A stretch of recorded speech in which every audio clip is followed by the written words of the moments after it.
बाज़ टाइकून्स को जी नवाजने के लिए किया गया। इसमें बड़े बड़े पर्दानशीनों के नाम आते हैं। जी। अब सवाल ये है कि आप एक तरफ कह रहे हैं कि टीटियाँ लगती रही हैं या शहबाज शरीफ की और उसकी फैमिली की, नवाज शरीफ मनी लॉन्ड्रिंग करता रहा जी। इमरान खान साहब कहते हैं कि मैं मनी लॉन्ड्रिंग कर लूँगा, मैं छोड़ूंगा। अब आपने उसको बाकायदा उसको एक फरीज़ा करार दे दिया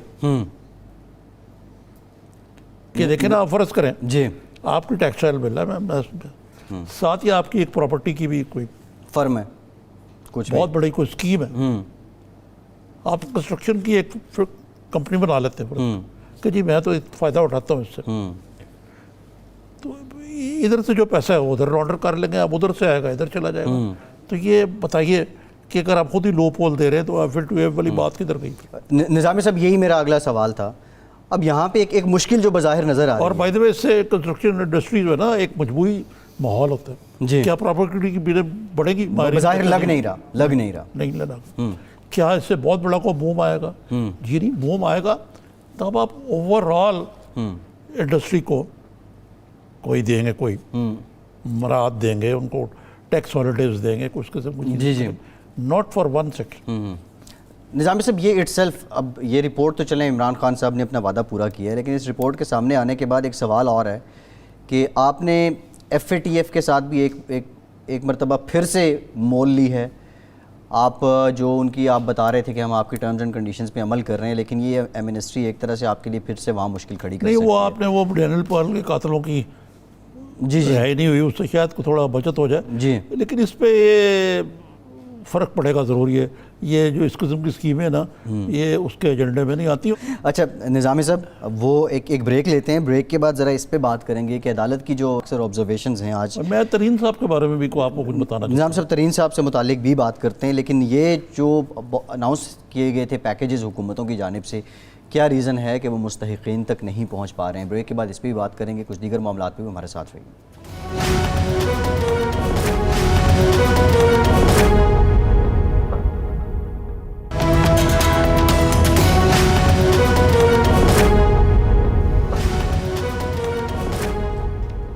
ब्रेक के बाद एक बार फिर से आपको खुशामदीद कहेंगे। निज़ामी साहब, ब्रेक से पहले हम अदालत की जो ऑब्जर्वेशंस हैं, जो रिमार्क्स हैं, उस पर बात कर रहे थे। वहाँ पे जिक्र हुआ जो हमारी इंसानी हकूक़ की वज़ीर हैं शीरीन मज़ारी साहिबा से भी, और जो अटॉर्नी जनरल हैं उन्होंने ये कहा कि उनको शायद कोई गलत फहमी हुई होगी। कैदियों के मामले पे निज़ामी साहब उन्होंने कोई इनिशिएटिव लिए थे शीरीन मज़ारी साहिबा ने। अब ये भी एक बहुत बड़ा मसला है, कितने कैदी हैं जिनमें कोरोना वायरस पॉजिटिव है, वहाँ जो मुक़य्यद लोग हैं उनको रिलीफ कैसे दिया जा सकता है? देखना एक मसला ये हुआ है जो कैंप जेल में मुसलमान बहुत सारे लोग हैं जी, Lahore camp jail, Lahore camp jail में, कैंप जेल में फैल भी चुका हुआ है। अच्छा, हाँ, 3 हफ्ते से ना उनकी फैमिली की मुलाकात हुई है, ना कोर्ट अपीयरेंस के जरिए हो जाती है मुलाकात, ना वो हुई है, कोर्ट अपीयरेंस हो ही नहीं रही जी। तो उनके जो लवाकिन है वो सख्त परेशान है और ना उनकी बेल का कुछ बन रहा है, ना डेट्स हो रही हैं जी। तो मेरे ख्याल से इस बारे में सुप्रीम कोर्ट भी थोड़ा सा शीरीन मज़ारी साहब ने जो कहा है ना, ह्यूमैनिटेरियन ग्राउंड्स पे, हाँ, कुछ इन्होंने कुछ प्रिजनर को डिस्ट्रिक्ट में भी वैसे शिफ्ट किया है जी जी जी, क्राउडिंग कम करने के लिए। लेकिन ये इस तो नहीं, ये तो नहीं होना चाहिए ना कि ये जो जेल है ये एक किस्म के मंबा हो जाए इस डिजीज़ का। अच्छा निज़ामी साहब, ये कोरोना के सारे मामलात में एक तरह की सियासी बेयकीनी पैदा हो गई है। मैंने आपसे एक सवाल पूछा था ब्रेक से पहले, ये जहांगीर तरीन साहब और इमरान खान साहब का रिलेशन, जहांगीर तरीन was everything for Imran Khan, और ये जहांगीर तरीन का अपना ग्रुप कौन सा था PTI में? सबसे पहले तो 2 बातें देखें जी, जहांगीर तरीन साहब से ज़्यादा कोई करीब नहीं था। एक जहांगीर तरीन और एक अलीम खान जब अपोजिशन में थे जी, सो मच सो कि इनको कहा जाता है ये खान साहब की ATMs है, आपको याद हो। जी जी, अपोजिशन खुल के कहती है। जहांगीर तरीन का जहाज़, जहांगीर तरीन का टाइम, जहांगीर तरीन की एनर्जी, उसके बेपनाह माली वसाइल, जी उनका वक्त, जी, सब कुछ खान साहब के लिए हाजिर था। मुझे याद है कि जब लंदन में वो एक शदीद आर्जे में मुब्तला हुए, ये शायद 2015 की बात है या 14 की शायद 15 की, तो वो अभी पूरी तरह सेहतियाब नहीं हुए थे, तो आकर धरने 14 की बात थी, वो धरने में जहांगीर तरीन साहब तरीन शामिल हो गए। जी। फिर उनका जो असल रोल था वो था इलेक्शन के दौरान और इलेक्शन के बाद। इलेक्शन के बाद खान साहब के पास मेजॉरिटी नहीं थी, जी। तो इत्तेहादियों में इकट्ठा करने के, ये नहीं कि तरीन साहब जो कुछ कर रहे थे वो खान साहब के लिए कर रहे खान थे, साहब के PTI बाद लिए कर रहे थे, और वो अपना जो ताकत थी वो डराइव करते थे वहाँ से। जी जी। लेकिन एक इंतहाई ज़हीन फतीन सिंसेर आदमी होने के साथ इमरान खान साहब, उन्होंने अपना सब कुछ उनके लिए दिया। तो निज़ामी साहब वो फ्रेंड्स नॉट मास्टर्स नहीं, वो तो खैर अयूब खान का अमेरिका में कहा रहा था, लेकिन यहाँ देखिए सियासतदानी जान जो होते हैं ना हमेशा यूज़र होते हैं। जी। तो आप कह रहे हैं कि जहांगीर तरीन जो हैं वो वो इस्तेमाल हो गए हैं। करके फिर फारिग अगले। अच्छा, अलीम खान साहब ने अभी रिसेंटली मुलाकात की है। अब ना जहांगीर तरीन के जहाज़ की ज़रूरत है, जी। ना उनके रेंज रोवर की ज़रूरत है खान साहब को। खान साहब वज़ीर आज़म है, कोalition बन चुकी हुई है। लेकिन इसमें कुछ मामलात जो आपका दूसरा कोई सवाल था अभी कर रहे थे कि उनका PTI में कोई ग्रुप है। PTI में ग्रुप कौन सा है? देखिए ये मैं एक बात बताऊँ, एक सबसे बड़ी जो चीज़ होती है ना, खान साहब की खातर उन्होंने बहुत सारी दुश्मनियाँ भी पाली थी जहांगीर तरीन साहब ने। अच्छा। एक जेलसी बहुत बड़ा एलिमेंट है हमारे मुल्क में।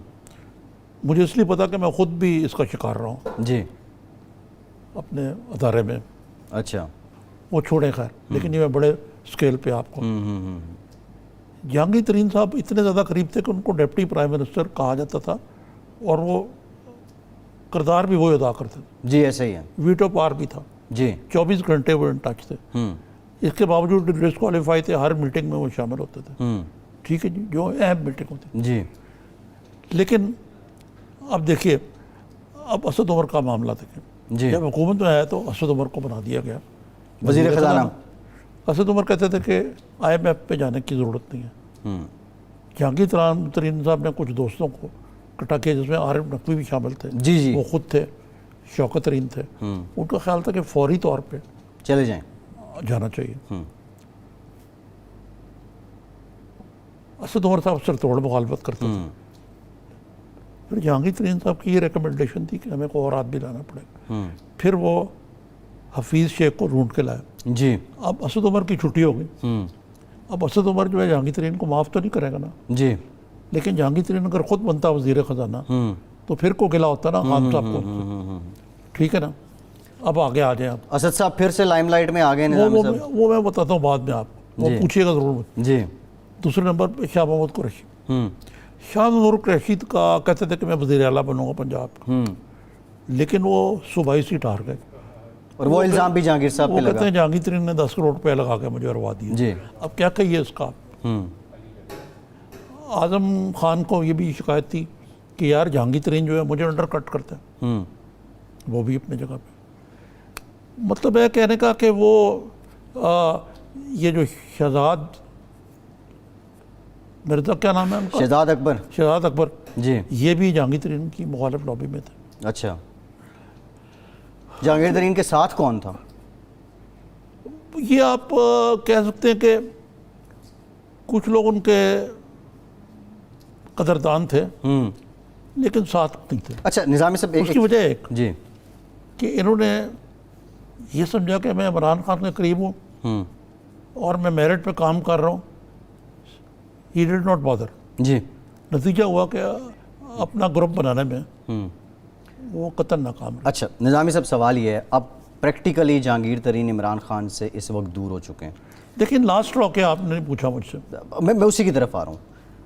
इस सारे सिनेरियो में बीच में ये खबरें भी आई थी कि शाह महमूद कुरैशी और जहांगीर तरीन के जो मामलात थे वो बेहतर हो चुके हैं।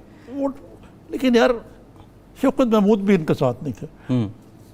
शीरी मज़ारी से कुछ ठीक ठाक हो गया था बात, लेकिन वो कोई इनको वो एक आउटसाइडर के तौर पे देखा जाता था। जी जी जी। अब इनका लास्ट रॉ जो है वो बड़ा मुश्किल है मेरा कहना। वो मुक़्तदर हज़ारों के बड़े करीब थे जी। लेकिन मुझे लगता है कि वो भी इस मामले में जहांगीर तरीन को अबंडन कर।